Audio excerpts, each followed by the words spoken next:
हाँ जी चोज साहब 100 ਦੇ 2 ਦਵਾਣੇ 100 ਦੇ 2 ਦਵਾਣੇ 100 ਦੇ 2 ਦਵਾਣੇ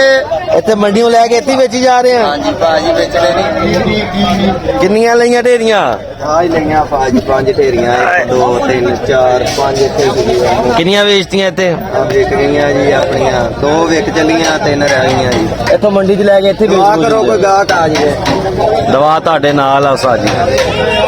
100 ਦੇ 2 ਵੇਚੀ ਜਾ ਰਹੇ 100 ਹੋ ਦੇ 2 ਦਵਾਣੇ ਕਿੰਨੇ ਦਾ ਲਿਆ ਸੀਗਾ ਕਿੰਨੇ ਦਾ ਪੈ ਗਿਆ ਤੈਨੂੰ ਇੱਕ ਤੀਆਂ ਦਾ ਲਿਆ ਜੀ 50 ਦਾ ਵੇਚ ਰਹੇ ਆ ਜੀ 20 ਰੁਪਏ ਦਾਣੇ ਮਗਰ ਦਾਣੇ ਮਗਰ ਮਰਨਾ ਯਾਦ ਨਹੀਂ ਤੁਹਾਨੂੰ ਮਰਨਾ ਅੱਲਾ ਮਾਫੀ ਦੇਵੇ ਸਾਰਿਆਂ ਨੇ ਮੰਨਾ ਭਾਜੀ ਕਿੰਨੀ ਮਹਿੰਗਾਈ ਆ ਇੱਥੇ ਕੁਝ ਵੀ ਨਹੀਂ ਬਣਦਾ ਕਿਉਂ ਜੀ ਉਹ ਵੀ ਬਣਾਓ ਨਾ ਵਿੱਚ ਉਹ ਵੀ ਆ ਰਿਹਾ ਵਿੱਚ ਉਹ ਵੀ ਆ ਰਿਹਾ ਇੱਧਰ ਇਹਦੀ ਵੀ ਲਿਆਓ ਇੱਧਰ ਬਹਿ ਨਾਲ ਆਵੇ ਉਰੇ ਆ ਉਰੇ ਆ ਓਏ, ਉਰੇ ਆ, ਇੱਥੇ ਬਹਿ ਨਾਲ 100 ਦੇ 2 ਦਵਾਣੇ 100 ਦੇ 2 ਦਵਾਣੇ 100 ਦੇ 2 ਦਵਾਣੇ ਚੋਰਾਂ ਕੋ ਲੈ ਕੇ ਚੋਰਾਂ ਨੂੰ ਵੇਚੀ ਜਾਂਦੇ 100 ਦੇ 2 ਦਵਾਣੇ ਸੂਏ ਲਾਲ ਦਵਾਣੇ 100 ਦੇ 2 ਦਵਾਣੇ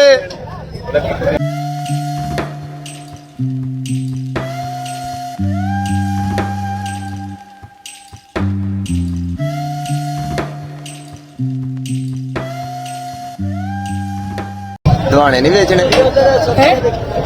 ਅਸੀਂ ਢੇਰ ਚਾ ਹੁਣੇ ਹਜੇ 6000 ਰੁਪਇਆ ਜਮਾ ਕਰਵਾ ਕੇ ਭਾਈ ਲੀਮ ਨੂੰ ਨਹੀਂ ਨਹੀਂ ਇਹ ਦਹਾਣੇ ਦਾ ਕੀ ਆ ਬੰਦਾ ਵਿਚਾਰਾ ਬੈਠਾ ਸਵੇਰ ਦਾ ਇਹ ਦਹਾਣਾ ਵਿਚਾਰਾ ਪਰੇਸ਼ਾਨ ਆ ਜੀ ਚੰਗੀ ਭਲੀ ਕੰਡਕਟਰੀ ਕਰਦਾ ਰਿਹਾ ਇਹਦੀ 900 ਰੁਪਇਆ ਦਿਹਾੜੀ ਸੀ ਜਦੋਂ ਦੇ ਦੁਆਣੇ ਲਾਉਣ ਲੱਗਣਾ ਵਿਚਾਰਾ ਸੁੱਤਾ ਪਿਆ ਵੀ ਲਾ ਲੈ ਪਾਗਲ ਹੋ ਗਿਆ ਹਾਂਜੀ ਇਹਦਾ ਨਾਂ ਅਸੀਂ ਲਾਲਦੀਨ ਰੱਖ ਦਿੱਤਾ ਜੀ ਠੀਕ ਹੈ ਜੀ ਚੱਲ ਆਦਾ ਹੁਣ ਦੇਖੋ ਭਾਈ ਨੂੰ ਦੁਆਣੇ ਜੋ ਘਾਟਾ ਪਿਆ ਵਿਚਾਰਾ 6 ਦੁਆਣੇ ਰੱਖ ਕੇ ਕੋਲ ਸੋਚਦਾ ਬਾਕੀ ਆਇਆ ਬੈਠਾ ਨਾਲ ਸਿਰ ਤੇ ਹੱਥ ਰੱਖ ਕੇ ਬੈਠਾ ਦੁਆਣਾ ਚਿੱਟਾ ਸਫੈਦ ਨਿਕਲਿਆ